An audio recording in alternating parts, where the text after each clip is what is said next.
ইতিহাসে সবচেয়ে নিচে নামলো ভারতীয় রুপির দাম। মার্কিন ডলারের বিপরীতে ভারতীয় মুদ্রা রুপির মান নেমেছে সর্বকালের সর্বনিম্নে। গত মঙ্গলবার ৩রা ডিসেম্বর ডলারের বিপরীতে রুপির দর এই প্রথম ৮৪.৭৫-তে নেমে আসে।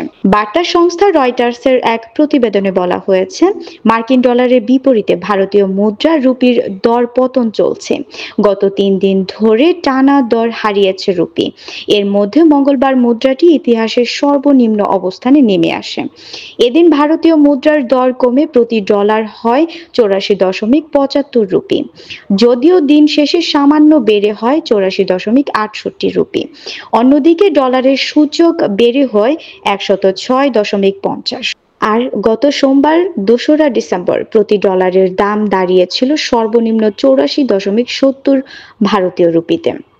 বিশেষজ্ঞরা ধারণা করছেন, reserve bank of India RBI dollar বিক্রি করে রুপি শক্তিশালী রাখার চেষ্টা করছে। রুপির দরপতন আরো বেশি হতো, কিন্তু আরবিআই এর হস্তক্ষেপের কারণে তা কিছুটা থামানো গেছে।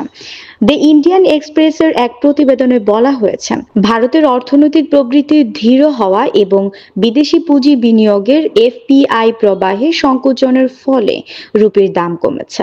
এছাড়া ব্রিক্স, ব্রাজিল, রাশিয়া, ভারত, চীন এবং দক্ষিণ আফ্রিকা অন্তর্ভুক্ত দেশগুলো যদি একটি সাধারণ মুদ্রা তৈরি করার চেষ্টা করে, তবে আমদানি করার পণ্যের উপর ১০০% শুল্ক আরোপ করা হবে বলে হুমকি দিয়েছেন যুক্তরাষ্ট্রের নবনির্বাচিত প্রেসিডেন্ট ডোনাল্ড ট্রাম্প।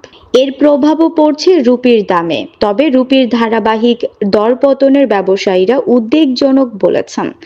কয়েক মাস ধরেই রুপির দর রুখতে বাজারে হস্তক্ষেপ করছে আরবিআই। এএনজেড এর অর্থনীতিবিদ ও বাজার বিশ্লেষক বিরিজ নিম বলেন, ভারতের দুর্বল জিডিপি প্রবৃদ্ধি বিনিয়োগকারীদের আস্থা কমাতে পারে।